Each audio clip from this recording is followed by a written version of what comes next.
You guys see this on my arm? Yeah, that's what we're talking about today. Welcome back to my channel, guys. I hope you all are having a lovely, wonderful summer and happy freaking August, I should say.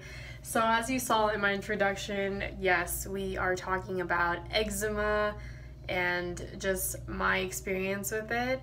I thought I would just share it just because, you know, when I look through videos for eczema content, there's not a lot about it. So I thought I would share with you guys my advice, my tips, my journey with having eczema and just sensitive skin. According to Google, eczema is a condition where patches of skin become inflamed, itchy, red, cracked, and rough. Blisters may occur. For my journey with eczema, I've had it ever since I was a baby that I can remember. My mom told me that as a baby, it used to be on my cheeks pretty much, and it kind of went away and is into my childhood. It wound up being more on my arm area, and of course this area is clear, but that's where it's usually at, and also like behind my legs, my thigh and ankle area, that's where it would appear. Sometimes it'd be like on my arms too. You can see this, that's like a little scar from a previous eczema that I've had as a kid. And as I transitioned into adulthood, it mainly changed more into my hands. Now, I don't know if you can really see it or not, but usually it's like around this. You can see a little bit of redness, a little bit of flaring up that's been happening. But when I was a teenager, literally throughout all my teenage years, it just kept flaring up, and it got really, really bad because not only was I a waitress and like cleaning tables and doing dishes, a lot of just handsy stuff, my hands were just constantly being dried out, and at the same time being so sensitive, it basically just would be into an outburst with eczema. And keep in mind, I do live in a dry climate area, so it's not fun when you're dealing with the outbreaks. I would say around 19 and to now, I'm 24 if you wanted to know. I have built up anxiety, and one of my ways to, I guess, cope with anxiety is by itching, actually. And that's not good because I'm just tearing off my skin, but in that moment, like, I'm not even aware of myself doing it because I'm just sitting there with a lot of overwhelming thoughts and just anxiety that I'm just doing the motion in order for me to kind of feel something and also let go of the information that I'm receiving that is making me stressed out. So now that you have some knowledge of my experience and my journey, that I've been dealing with this pretty much my whole entire life, let's get right into all the advice that I have to share with you guys. Number one is using ointments, and you want to be using an ointment that is helping it soothe the skin and also hydrate the skin. If you are using an ointment that is causing it to itch more, or just like having a really bad reaction, you need to stop using that. So some of the ointments that I've been using, my number one would be Aquaphor. This is the advanced therapy healing ointment in baby, and I love this. It comes out like, I would say like a Vaseline formula. Comes out like that. I don't know if you could see it, but I'm gonna put it on my hands now, and I just go in, and it's very, very hydrating. It is an ointment, so of course it's going to do its job on really putting a lot of moisture and keeping the moisturizer locked into that certain area. Another one that I like is the Aveeno baby. This is the eczema therapy night balm. So it looks like this, and I keep burping. But I usually use this one on my arms more because I find it is just more effective in that area. I've definitely tried to use this on my hands, and for my hands, it's just too oily for my hands, so it likes it better on my arms. And another thing that I would not recommend is cortisone, okay? Yes, you already know I have this, but this is something that has continuously not worked for me, and I've used this ever since I was a kid.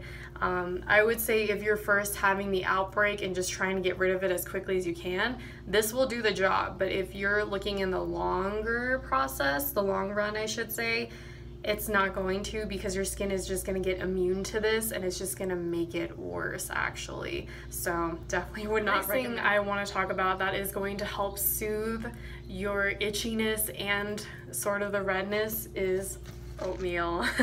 This baby is honestly amazing. Like if you're having a rash or just breaking out in hives or just super insanely itchy or anything like that, you can actually bathe in this and it'll just help calm and just soothe the itchiness and also help with the redness as well. What I like to do with this is just grab a little bit of it, like just maybe I wouldn't even say a handful, just this much. And what I do is just I soak it in the water and I just let it soak, and once all the creaminess starts to come out, I'll just pat it on the area that really needs it, and I just kind of just massage it slowly just so that it gets rid of the flakiness and any irritation and just help really soothe it. Yes, water. That is number 3.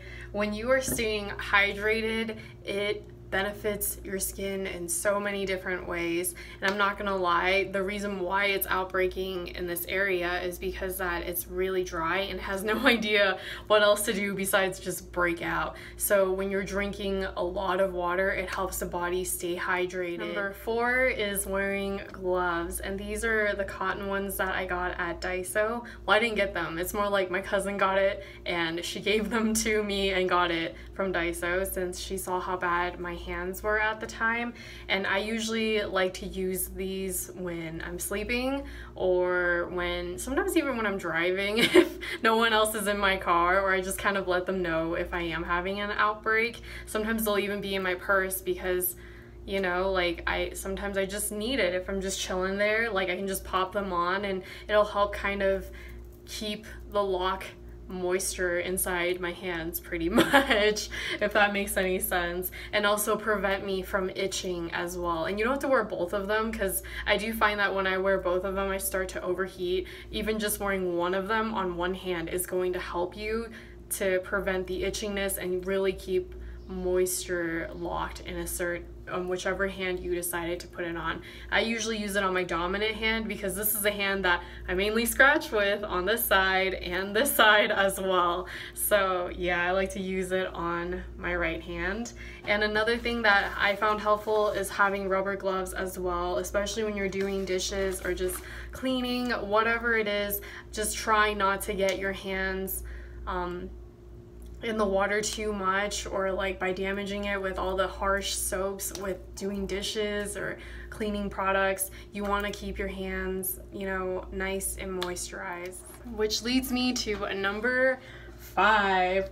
If you don't know what this thing is, it is a freaking humidifier. I basically got this guy from my brother as a birthday present, my 24th birthday present. And I gotta say, so far, this thing has been freaking awesome.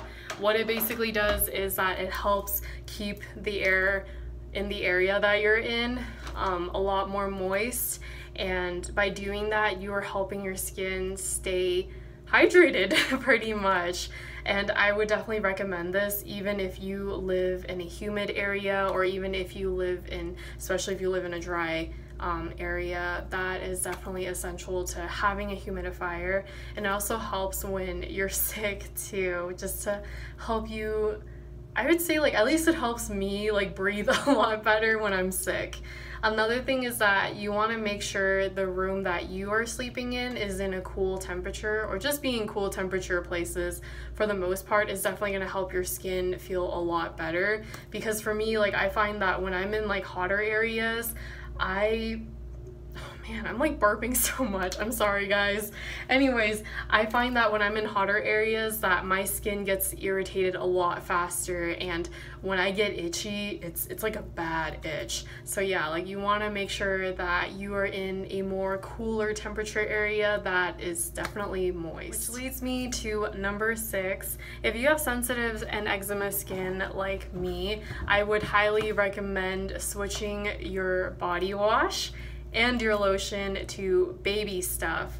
So obviously I have the Johnson's. They're not even matching. This is just a normal baby lotion, and this one is in the apple scent, and so far I've been really loving both of these. They help my skin a lot with just, you know, not irritating it and being, I guess, everything from its, you know, being free from its like no parabens and dyes or any of that, so it's not going to irritate your skin.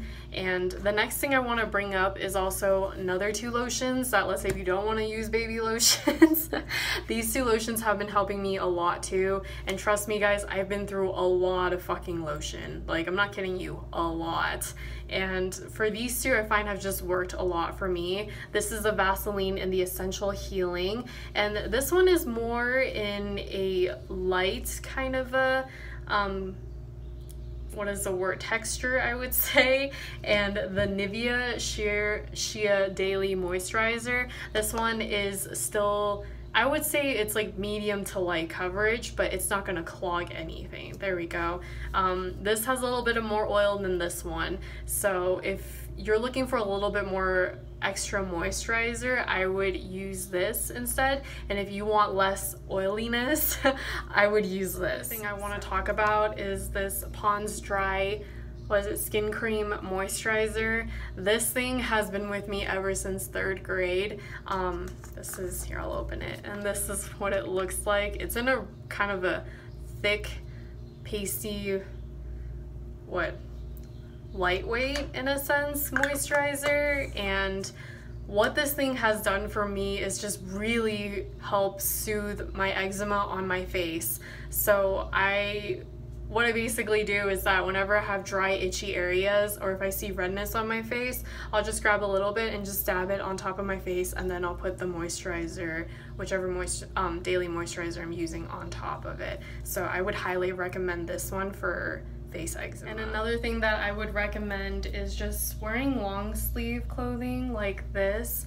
So this, I would say, sweater is very lightweight, and it's not gonna just suffocate my skin, because like honestly you can see how sheer, let me see if I can show how sheer it is, but it's pretty sheer and it's just super lightweight and soft, and that helps it better with just not making things more irritated and whatnot to my skin. So moving on to the last tip that I have for you guys, and let's say you've considered everything and yet you are still itchy and still having redness and all of this other stuff, and it's just not working for some reason, or just not working as fast as you want it to be. The next thing that I wouldn't say I would recommend, but it's kind of like cheating, is taking Benadryl. Sorry that the box looks pretty beat up, but basically what Benadryl does, I know it helps with allergies, and you know, when you're having an eczema outbreak, you kind of are having a little bit of allergies. It's more like having hives, there we go. And what it does is that, you know, yes, it does put you to sleep, that's for sure, but that is the biggest thing that you really do need, is when you're having outbreaks, not even just eczema, but anywhere in your body that is damaged, you need sleep in order for you to heal the whole entire body. So if it really does come to cheating and taking Benadryl, I would say go for it. It's that is if, you know, you use it with precaution. Don't use it all the single time and every single time to rely on it. And I would definitely say, you know, don't take more than, you know, 4 times a row in a night, or 5. That's how I would say. Just use with precaution, please. So that is pretty much all the tips I have and advice for you guys to try out. Another thing that I want to make note of is that if you're like me, who, you know, uses itching as a way of coping with anxiety, I would definitely say that another method that would help you to become more aware of it is that when you are itching, stop yourself by telling yourself that, oh, I'm hurting myself right now. That is the biggest thing that really does stop me in a way, because I really am when I'm itching it. I'm literally clawing it away when I'm itching at stuff. And another thing that I loved doing, or I shouldn't say love, but I learned doing, is that when you have a certain spot that is itching, is to just pinch the spot instead of itching at it, so that you're not damaging your skin and tearing it away and just making it worse even more and adding in more bacteria.